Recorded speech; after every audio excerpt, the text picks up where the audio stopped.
everyone, and welcome back to my channel. If you're new here, I'm Abby and this is my channel about life, being a mum and beauty.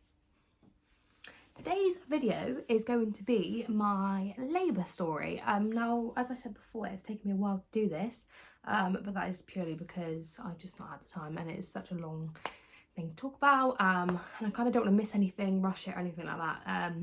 So yeah, it's just going to be a little bit about my labour, what I planned, what happened, little bits in between. As always, if anyone has got any questions that they want to ask about it, then just message me, comment below, or anything like that. I'm more than happy to answer any questions. It doesn't bother me at all. So basically I plan to have a home birth. So as I mentioned in previous videos, I'm not really a fan of hospitals anyway, and I just don't like the idea of going into hospital. So I booked about halfway through my pregnancy. I decided that a home birth was for me. I had it all planned out. The only thing that I had to do was wait until 37 weeks. So you're not allowed to have a home birth if your baby's born below 37 weeks, because they're classed as premature still, so you're not, it's just too high risk. You've got to reach that 37 week mark to be able to have a home birth. So yeah, so I spent obviously that couple of weeks a bit tense. Obviously I didn't know whether I was actually going to make it to my home birth because of the 37 week mark.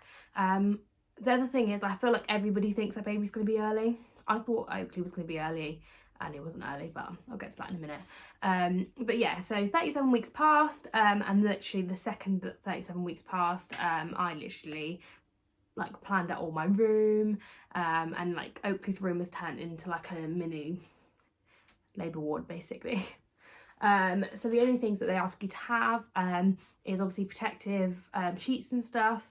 So I literally just got a pack of plastic sheeting that was from Amazon, I think it was.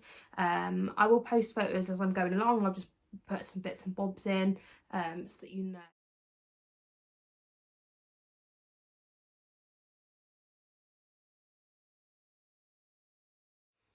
So yeah, so I had the protective sheets, I had two caravan mattresses. So you know when you go into a caravan and they've got the really small single beds, I basically had two single mattresses from someone that gave us some spare mattresses for when people stayed over, and they were getting rid of them, so we just took them on for spare bedding. So I had two of those. So I stacked them on top of each other and then put a really nice bed throw, but it's one of those like silky ones, but it was quite thick, so that was over the top to make it a little bit nicer. And then I had, and it was blue as well, so it was perfect having a boy.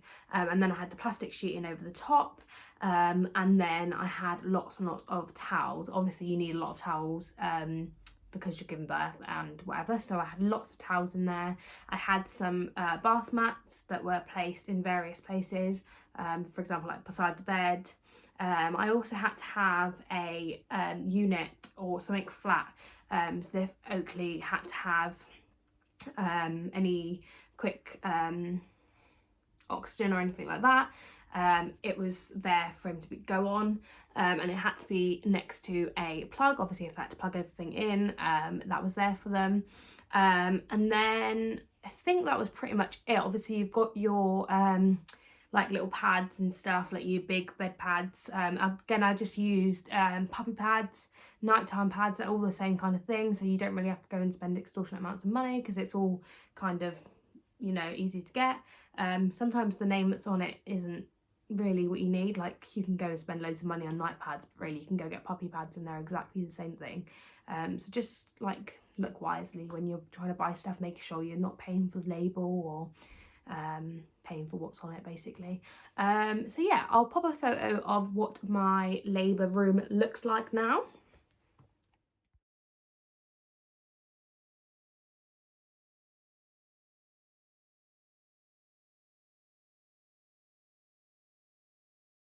I had that set up for like 3 weeks. 3 weeks I had it set up for, yeah, 3 weeks. yeah, because I literally so Jake had his Xbox in there with it all set up, and the second 37 weeks came, I was like, right, it's going out, it's not staying in here anymore, I need my labour room ready. And like I said, I generally thought I was going to be early, like he used to like poke out my belly like crazy. So I really did think he was early, but that wasn't the case. So yeah, so I got to 31 weeks, I think it was, and obviously went to see my midwife, and obviously had to speak to her about like going forward, because obviously I was already 41 weeks over. As some of you know, you can only actually go, they try and let you go 12 days over, but it's to stop you from getting to 14 days. After 2 weeks the placenta starts to break down, which means there's nothing to feed the baby. But obviously they give you that 2 weeks because when you first get pregnant, your ovulation can be 2 weeks early or 2 weeks late, so you're anywhere between that 4-week period. It's meant to hit bang in the middle, but obviously that might not happen, which is another reason why only 5% of babies are born on their due date, because obviously it's quite unlikely that every baby is exactly like gestationally, I don't know if that's a word, gestationally right, like whether their gestation has been estimated right. That's why you got your 2 weeks either side. So most babies will either be 2 weeks early-ish, or they'll be 2 weeks late, or anything in between that 4 weeks around your due date. So yeah, so I then, like I say, got to 41 weeks, saw the midwife. They basically said to me that if I got to 12 days, I would have to have a sweep. I really wasn't looking forward to that at all. I did have some checks before, and baby was in the right place. Like I think I can't remember what day it was, but when I was overdue, he wasn't quite engaged yet or anything like that. His head was down just about, but it wasn't engaged, so there was a little bit of waiting. And again, I must have been that later period of due date. So yeah, so I was obviously really tense, didn't know when he was going to come. Once, I think you count down to your due date, and then once your due date goes, you're a bit like, what am I meant to do now? Like, you don't know when you're counting down to. So my advice to anybody would be, if you're due to have a baby, don't count down to your due date, count down to 2 weeks after your due date, because you can only go 2 weeks after your due date, so that generally is the time when you're going to have a baby no matter what. So yeah, so I went to see the midwife, and then they told me that I was going to have a sweep. So I was basically I was due to go into the sweep on the Monday. So I was really not happy about going, because basically, I'm not going to go into detail, but basically the midwife that I saw, I didn't have a very nice experience with. The first time I saw her was a bit like naff. So then I kind of felt I didn't really want to see her again after that. I had a midwife called Emma, she was just absolutely amazing the whole way through. But due to COVID, there was a bit of switching about where they had to be and all this kind of stuff. So unfortunately I didn't get to see Emma, because she went on to postnatal, which meant I couldn't see her prenatal. So yeah, I got stuck with this other midwife that wasn't very nice. I didn't like her very much. But it is what it is. You get stuck with who you get stuck with. Every other midwife that I've seen, I have to admit, were absolutely amazing. It was just this one problem with this one person, and I think first impressions are lasting impressions, so the fact I had a bad experience with her to start with didn't make me comfortable the rest of the time I was there. So yeah, I was meant to see her on the Monday, midday or whatever it was. So basically I spent the weekend, I think I saw her on the Friday, and I was due to see her again on the Monday. So I spent the whole weekend trying to get Oakley out. I was like, right, I'm gonna do everything, trying to get all these tricks and that everyone tells you about. Honestly, personal opinion, don't think any of them work. As everyone says to you, he will come when he's ready, she will come when she's ready. It is one of those things, you can't make a baby come out. I think they just come when they are ready to enter the world. So yeah, so I had that Monday waiting for me, and I really didn't want to go. So yeah, on the Sunday we were at my mum and dad's, which we're there quite often. We're usually there until, even running up to the end of my pregnancy, we were there quite late usually. But this one night was a bit funny. I felt really poorly. And I felt really tired, I felt sick and gross and whatever.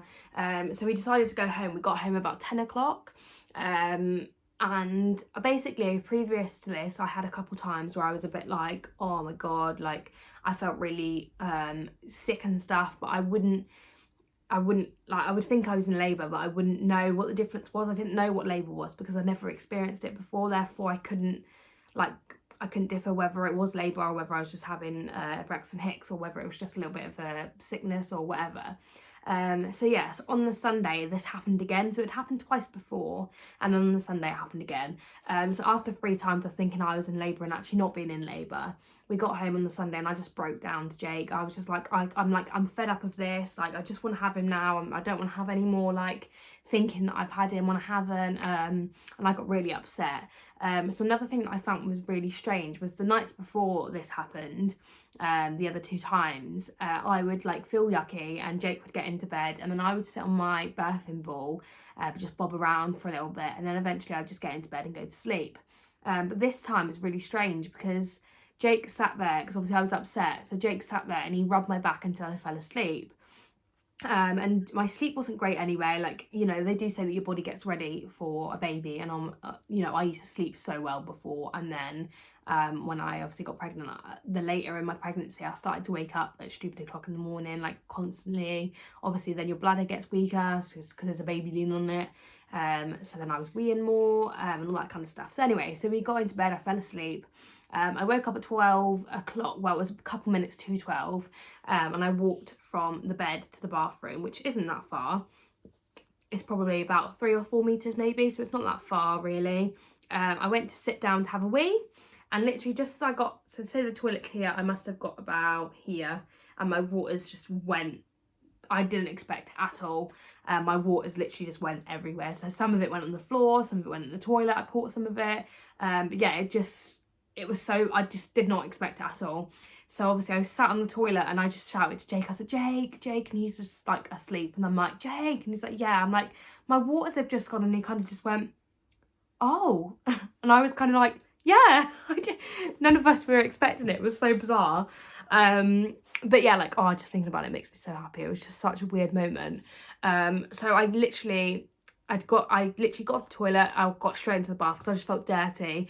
And one thing I thought was really weird, so I always remember some people say that they don't know when their waters have gone. Now this is vile and TMI for people that haven't had a baby, but your waters are exactly what you imagine when you've had loads of fluid inside you for 9 months. It doesn't smell very nice at all. I hated the smell of it. It made me feel so sick. So I got straight into the bath because I felt really dirty. So I got into the bath. At this point I didn't have any contractions, anything like that.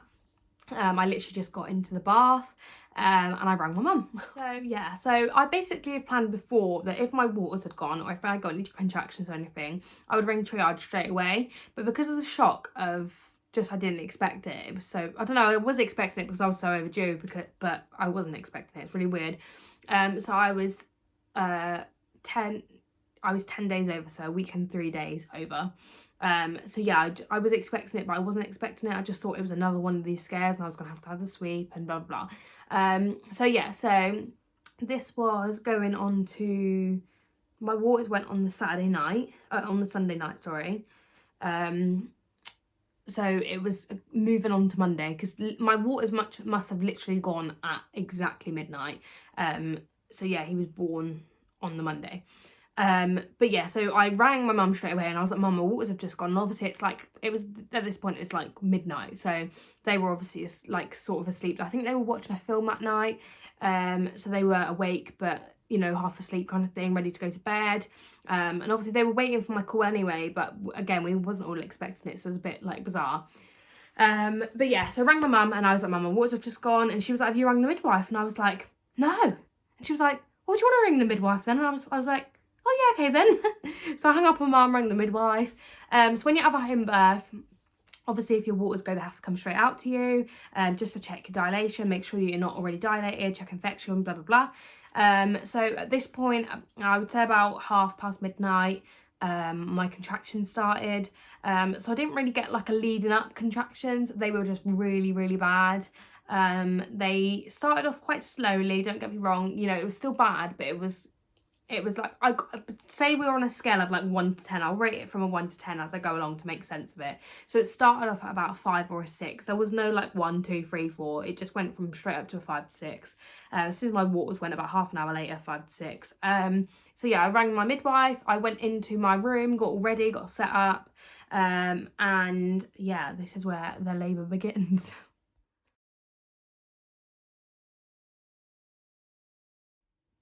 So Jake literally got up and he made himself a tea. My mum and dad were already on their way over. My dad decided that he was going to come as well because he was quite excited to have his grandchild come along. Mum was already excited the whole way through. So yeah, so it was really nice. They were on their way over. The midwife was due to come out to us. Our hospital is like 45 minutes away. So it was a fair while between when we rang her and when they came, but again, we knew that was going to happen. It was all in the plans, like we knew it was going to take a while. So I kind of just sat in my room and just kind of chilled out. It's funny because I used my ball the whole way up until my pregnancy, but it was in the room and I didn't actually use it at all.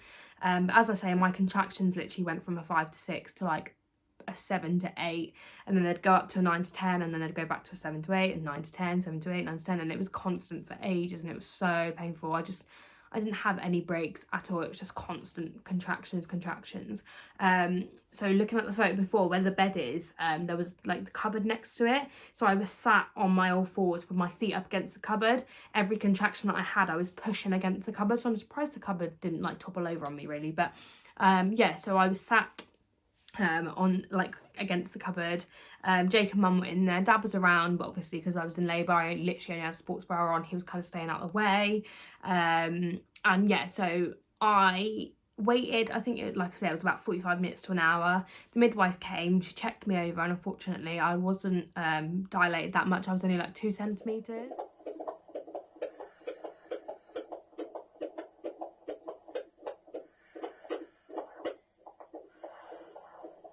So for the midwife to stay, you have to be 4 centimetres or more, because basically it can take you however long to get from 2 centimetres to 4 centimetres, and there's nothing they can do until you do get to 4 centimetres, which means that they have to go back again and then return. So we had to basically sit there for a little while and just wait until my contractions got a certain closeness that I can never remember. It's however many in the space of a minute and then the gap in between, but I can never remember what it was. It was not my job to track that. That was Jake's and mum's job.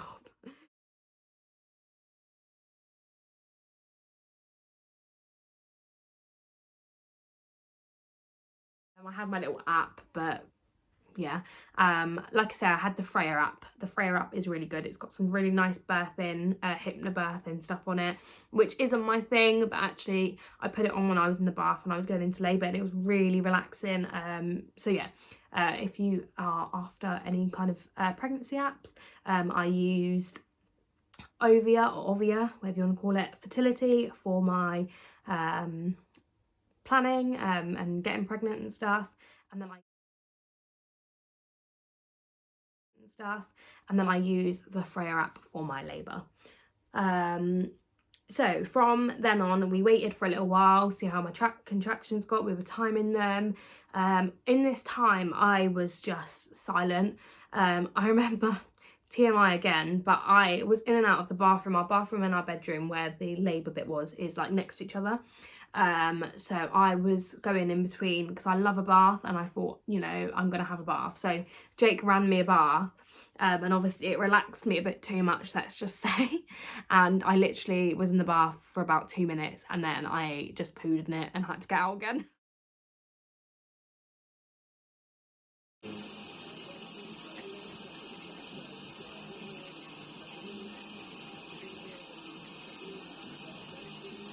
And which I find hilarious. Probably shouldn't laugh at that, but it is hilarious. So yeah, that was a waste of water. And then I had to sit there like mid-contraction, and Jake's just there like, Abby, don't move, you're gonna put your foot in it. And I'm there like, I can't, I'm having a contraction. Oh my god, it was just horrendous. Honestly, men will never understand. But yeah, he was trying to get me to not stick my foot in my own poo, and it was quite difficult when you are having a heavy contraction. So anyway, that didn't last very long. I got out and I walked to the bedroom, which is a little video here of Jake being really funny when he's not. Fucking, what's it called? Human centipede. If she shit, you're going to go fucking faithful. Okay, where's your blankie? So yeah, that was Jake trying to be funny, but that is me because I physically couldn't move. I couldn't stand up. I was in so much pain. There'd been a couple of times where I got up and gone for a wee before the bath, and I was just about able to like crawl. I literally had my arms on somebody and I'd like crawl, lean on them, sorry, and go across to the bedroom. It's not like a great distance, but it's enough when you're in labour. So yeah, so I sat there for a little while. I was constantly on my hands and knees. So even when she had to do the speculum the first time, I found it really hard to lay on my back. It was like something that was really, really painful for me. So I did spend pretty much the whole time on my all fours, which you can see in the pictures.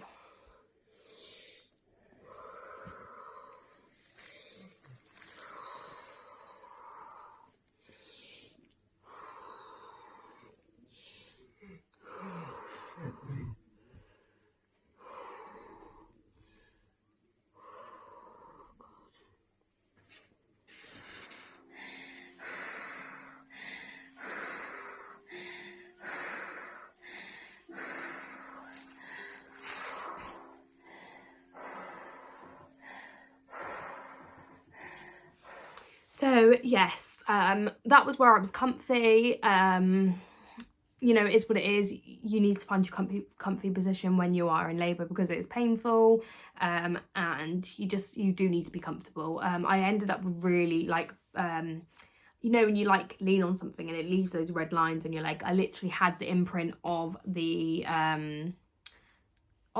carpet in my knees.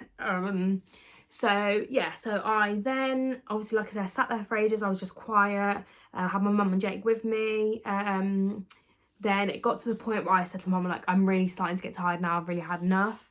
I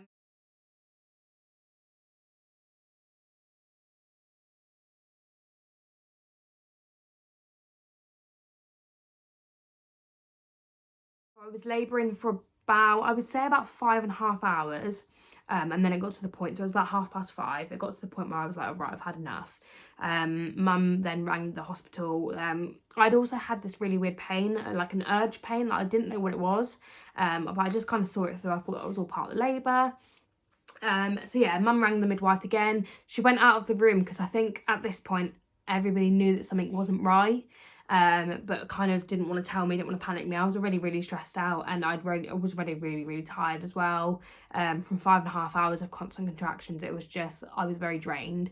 Might I add, it does not feel like 5.5 hours. I don't feel like I was in labour for that long. It feels really quick. I don't know how it went so quickly. But yeah, it is what it is. But yeah, so she rang them back and she said that she would come out.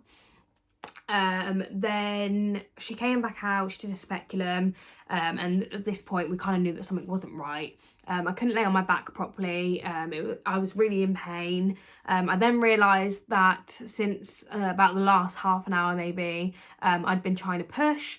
So the sudden urge pain that I had was actually, I don't know how to explain it, but it's like when you're winded and you're like, and no, it's not even like that. I don't know what it is. It's like a, you know, like it probably makes you, like it's a tense pain.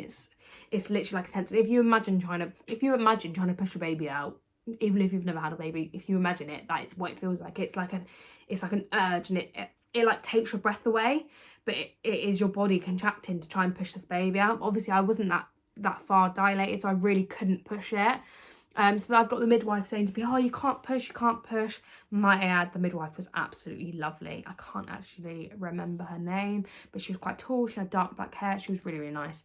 So this was obviously a different midwife. I think it was the same midwife in the end, actually. Do you know what? I really can't remember. I was just out of it. So yeah, so she did the speculum, she checked for my dilation. At this point, obviously, I wasn't allowed any pain relief or anything like that. When you are at home, you can't have that much pain relief anyway, but obviously anything, something. I think I'd had some paracetamol because I'd been sick a couple times. At this point, I was slightly bleeding, but again, it wasn't that much. It was nothing to worry about. It was just kind of the body doing its thing.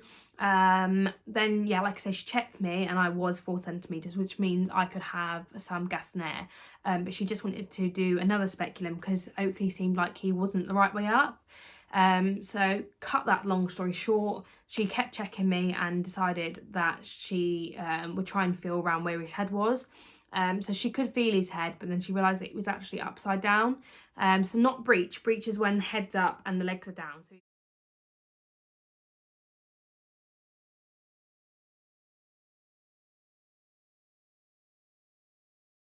he was the right way around. He wasn't breech. He was engaged, but he's was back to back, so they're meant to come out the other way around, but his spine was against my spine, which isn't the way they're meant to come out.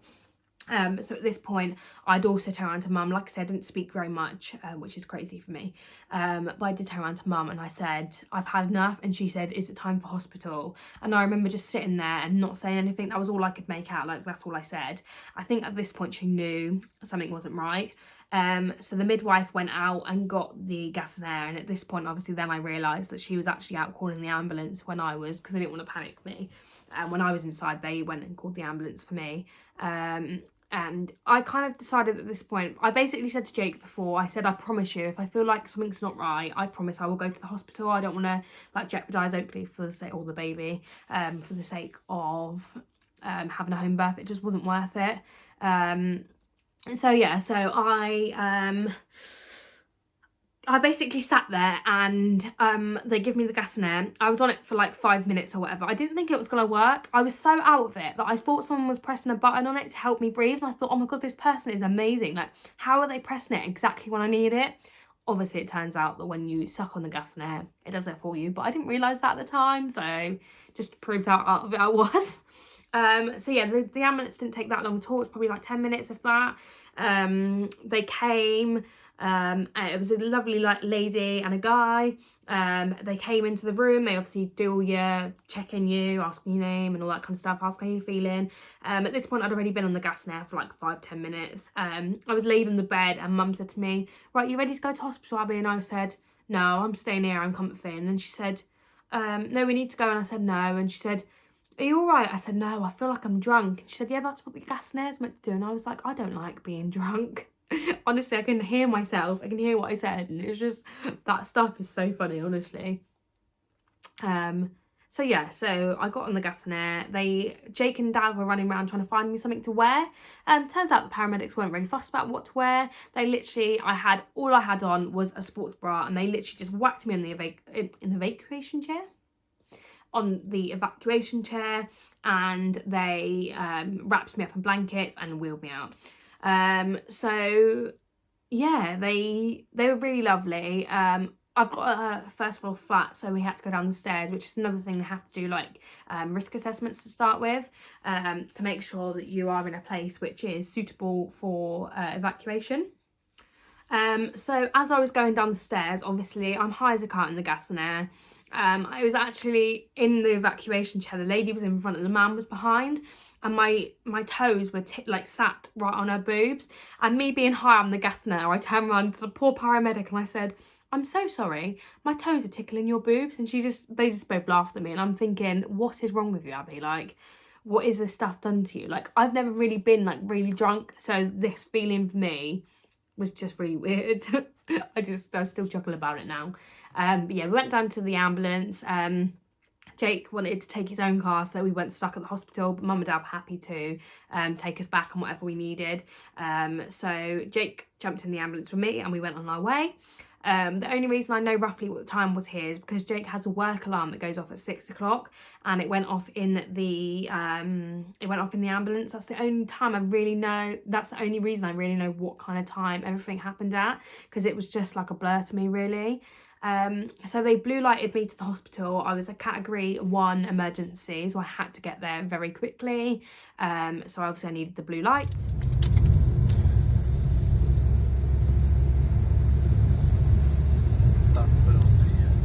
At this point I was in really loads of pain. Every time I was contracting, obviously I was using the gas and air, but it still isn't great. The paramedics, like I say, were really great. The midwife that I had was really great. They all came along with me. So when we got to the hospital, they obviously took me out of the ambulance. As I got out, my bum was actually hanging out of my blanket. So I kind of just like, as high as I was, like just tried to whack it back over again, make sure I wasn't flashing everybody at the hospital. Again, at this point, you have no idea what's going on. I spent the whole journey with my eyes closed pretty much. The only time I really spoke was when Jake was on the phone. I think it was to his work. And I kind of just said to him, is that your work? And he said, yeah. I said, are you going in today? And he said, no. I was like, okay then. So yeah, I literally spoke that little bit and that was it. I pretty much had my eyes closed the whole time. It goes really quickly. I mean, I kind of had some sort of idea of where I was, but obviously you can't see anything. You're in lots of pain, blah, blah, blah. So I've never actually been the person that's in the ambulance. I've always been the person that's with somebody in the ambulance. My mum's been in ambulances quite a lot, so I've been in the ambulance with her. But I've never been the one that's in the ambulance. That was a really weird experience. I usually feel really travel sick, but luckily my brain was kind of occupied. So yeah, we got to the hospital at 7:10. So I actually forgot to mention my second outburst of trying to be a comedian. So when we actually went into the hospital and went upstairs, obviously we went in a lift. And as we went into the lift, again, obviously the gas in there made me do this. But we went into the lift and it was like really bright. I'd opened my eyes and obviously we'd gone from being in a fairly, not dimmed ambulance, but, a fairly quiet ambulance. And then obviously went into the bright lift and I turned around to Jake and I said, Jake, is there any chance you can ask Alexa to turn the lights to 20%? And he just turned around and said, Abby, we're in the hospital. And I was like, oh, okay then. And everyone in the lift was laughing at me, like the paramedic, the midwife that was with me, Jake, everyone was just laughing at me. So that was great. We went up to a room. Again, I couldn't even tell you where this was in the hospital because I had no sense of what was happening.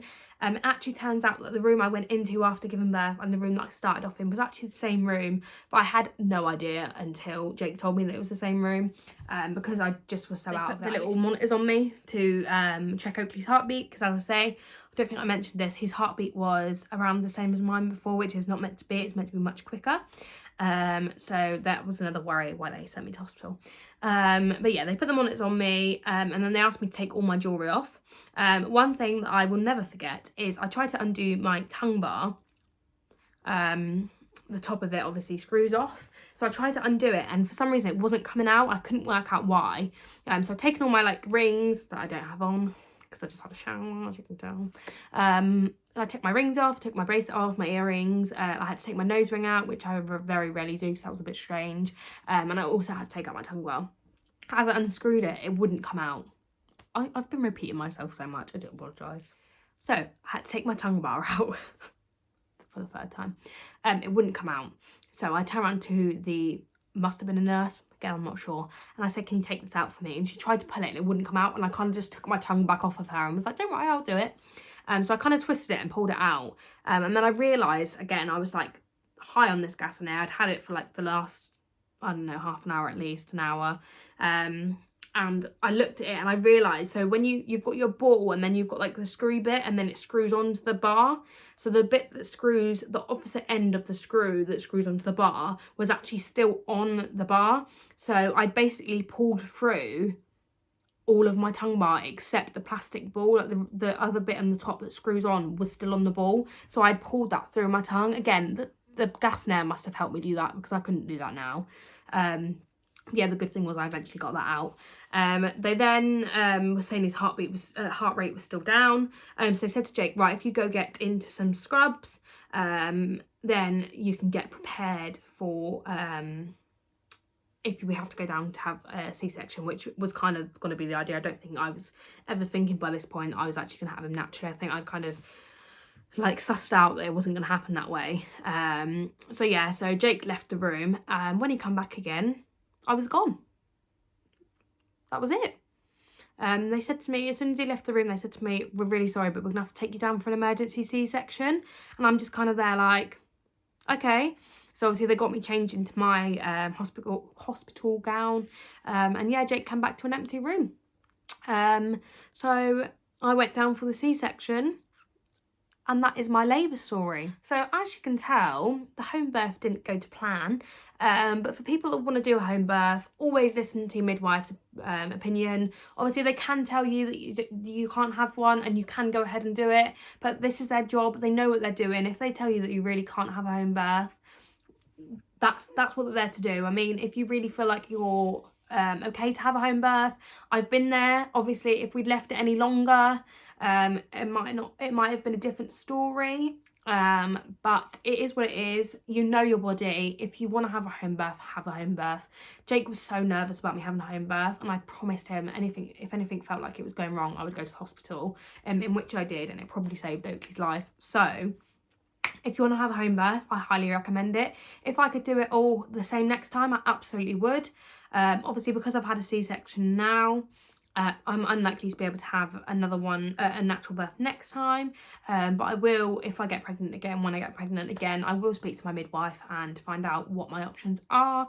And by all means, if I could have another home birth, I absolutely would. My labour wouldn't have been the same in a hospital, and I know that for a fact.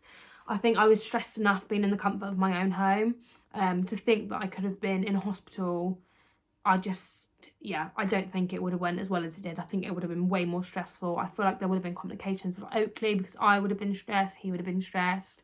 I really don't think it would have been substantial for me to be in a hospital. It really wasn't for me, and I'm so grateful that I had a home birth in the end, and that I did what I did, because yeah, it was so much better for me. It really, really was.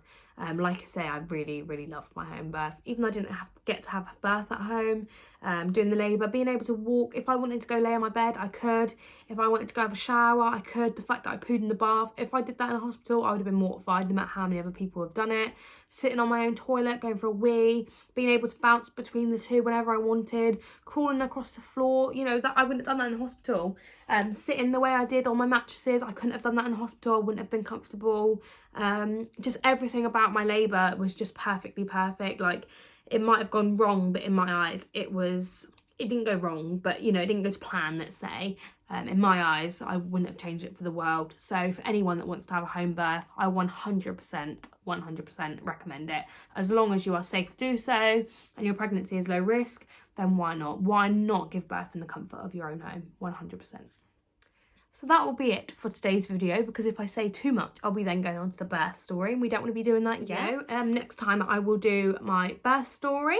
I'm looking forward to doing that one, because again, it's quite exciting. I get to tell you my experience about hospital and all that kind of stuff. And then after that, I will be doing the afterbirth. So I look forward to doing those videos, and I hope to see you in those videos as well. Always remember to like and subscribe if you want to see any more of the content that I put on, and then please obviously turn that notification button on. I really love, like I say, doing these, and it just makes me happy to know that I have potential to help other people and advise other people through their pregnancies. It's such an amazing thing, but I definitely do feel that every pregnancy is really different. So if you want to hear more about my birth, then stay tuned, and I will see you next time. Thank you for watching.